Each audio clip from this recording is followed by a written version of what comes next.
Hi guys welcome back to my channel. আমার চ্যানেলে আপনাদের সবাইকে অনেক অনেক ওয়েলকাম। আপনারা সবাই কেমন আছেন? আশা করি ভালো আছেন। আমি শম্পা, আমিও ভালো আছি। তবুও মানে কি বলবো, আমার ভালো আছি বলতে আমার ওই যে প্রবলেমটা এর আগে দেখিয়েছিলাম, প্রবলেমটা কিন্তু এখনো যায়নি। সকাল সকাল সকলকে মানে আমার পুজো থেকে শুরু করলাম ভিডিওটা। পুজো দেওয়া থেকে একটুখানি হাতে কাজ মেশিনে সেগুলোও দেখালাম। চলুন সকাল সকাল আমি দোকানও করে চলে এলাম। মানে এখানে দোকানের একটুখানি ছিল, মেয়ের খাবার টাবার আনা ছিল, মানে যেগুলো ফুচকা ছিল সেগুলো করে এলাম। বাজার তো সকালে করেছি, অর্ধেক কেটেছি, দেখুন ছেটানো বেটানো, মানে এত কাজ থাকে কোন দিক থেকে কোন দিকে যাব সেটা আর কি আমি বলে বোঝাতে পারবো না। আর এইটা কি বলেন তো, কচুর শাক সবাই চেনেন, অনেকেই খায় অনেকে খায় না, বাট আমি আজকে রান্না করব না, কচুর শাকটা করবো না। আমাদের পাশের বাড়ি দিভাই দিয়েছে, উনি যখনই কাটে তখনই দেয়, যখনই কাটে তখনই দেয়, এইরকম আর কি।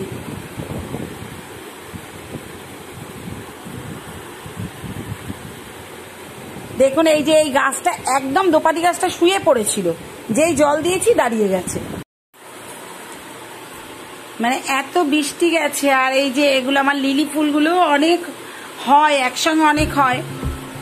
আর চলুন তারপরে আবার এই যে আগে তো দোকান দেখালাম, তারপরে এই যে মাছগুলো, মাছ নিয়ে এসেছি।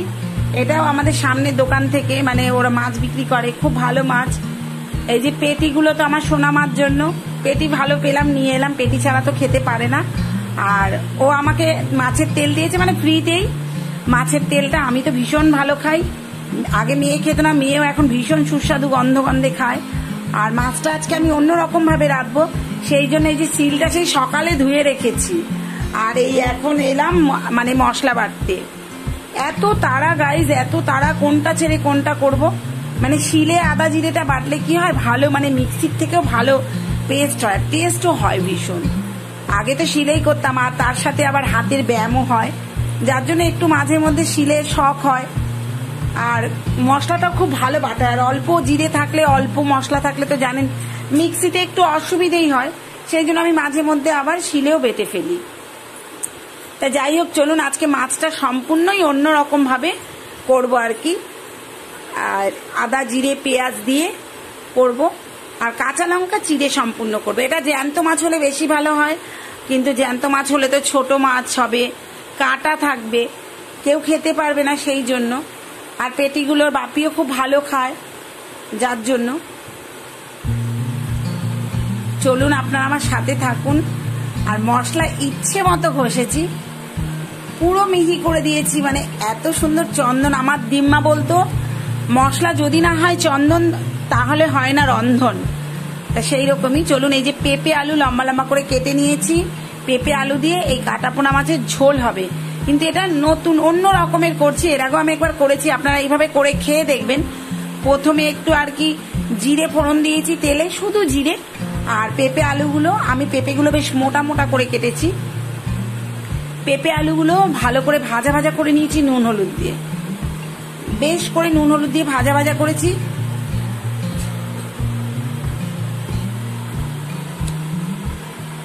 শুধুমাত্র জিরে এবং নুন হলুদ তাই দিয়ে আগে ভাজা ভাজা করে এবার আমি জল দিয়ে দেব।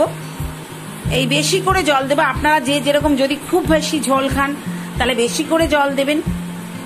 আর যেহেতু আমরা তিনজন সেরকমই, তাও এই ঝোলটা খেতে খুবই ভালো লাগে।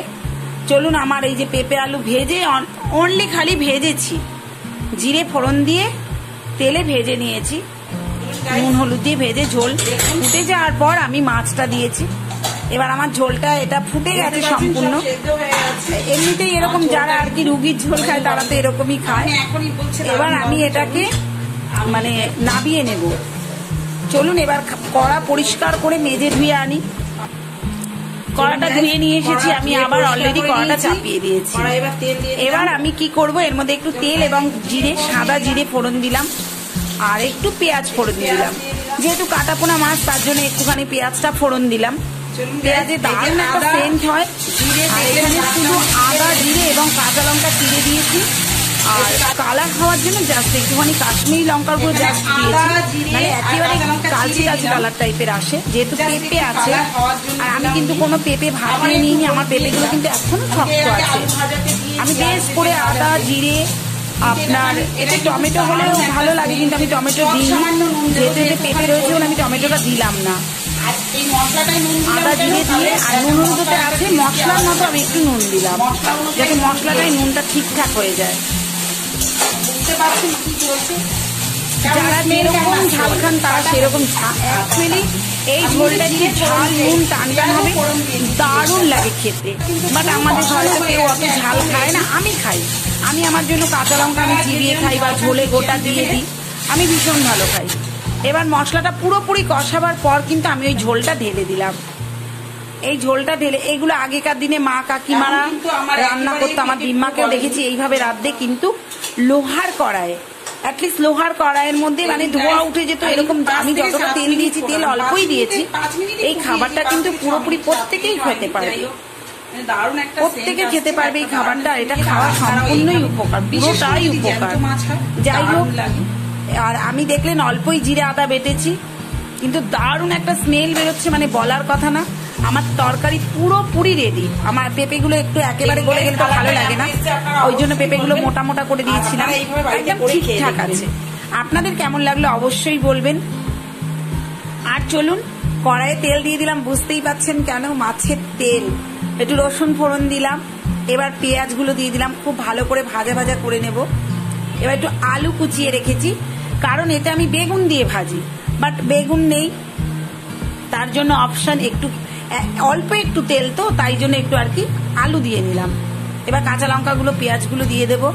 এতে ঝাল সবাই খাবে, এই ঝালটা আমার কর্তা খেতে চায় না, আবার মাঝে মধ্যে যদি একটু ভালো হয় বলে একটু দাও, কিন্তু আমাদের ঘরে কলা পাতা চলবে, থালা চলবে না গাইস, গন্ধ হবে বলে।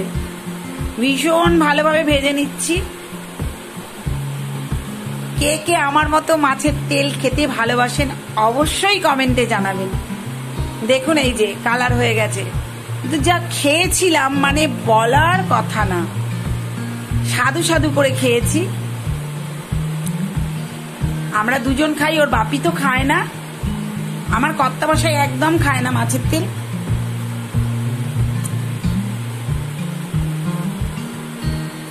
চলুন গাইস, চলে এলাম একদম বিকেল বেলা। আর জানেনই এরকম কিভাবে বৃষ্টি হচ্ছে, যখন তখন যেমন মেঘ করছে বৃষ্টি হচ্ছে, সেরকম রোদও উঠছে, প্রচন্ড প্রখর রোদ উঠছে এক এক সময়। আর গরম তো যাচ্ছেই না গাইস, প্রতি মুহূর্তে মেঘ করেছে, বৃষ্টি হচ্ছে, অ্যাটলিস্ট গরম যাবে না। দেখুন কি পরিস্থিতি, কিন্তু গাছের পাতা একটা নড়ছে না। এই যে বৃষ্টি চালু হয়ে গেল, দেখতে দেখতে দেখতে দেখতে এক ফোঁটা দু ফোঁটা চালু হয়ে গেল।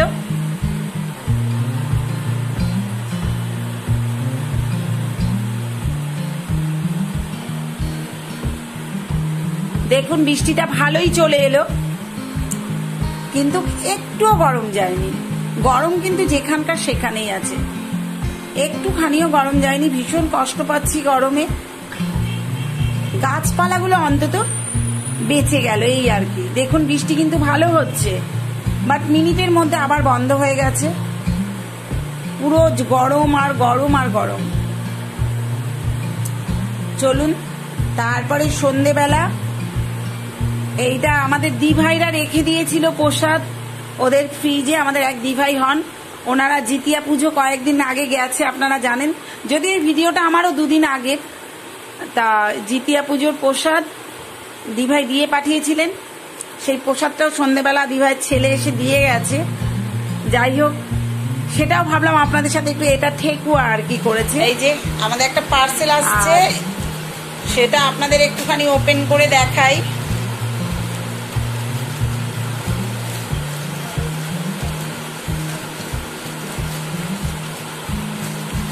যার পার্সেল এসছে সেই কিন্তু ওপেন করছে।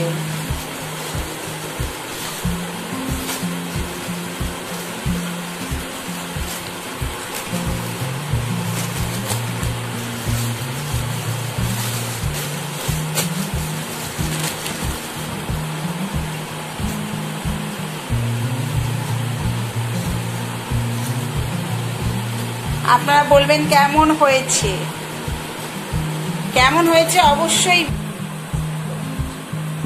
দেখুন সন্ধেবেলা চাউমিন করে দিলাম একটুখানি, দুজনাই চাউমিন নিয়ে বসে গেলাম, কারণ হচ্ছে খুব খিদে পেয়েছিল। আবার তার মধ্যে ওর বাপি আবার কি করেছে, রাত্রেবেলা এসেছে, অনেক রাতে চিকেন পকোড়া এনেছে। মানে আমাদের কেউ, আমরা ভাত খাইনি, খেতেই পারিনি সেই দিন রাতে, আর গরম গরম চিকেন পকোড়া খেয়ে নিলাম। চলুন, আমার ভিডিওটা যদি ভালো লাগে একটা লাইক কমেন্ট শেয়ার করে দেবেন, নতুন বন্ধুরা একটা সাবস্ক্রাইব করে পাশে থাকবেন, আর অল বেল আইকনটা পুশ করতে ভুলবেন না, অল বাটনটা হিট করতে ভুলবেন না। Bye, thank you so much.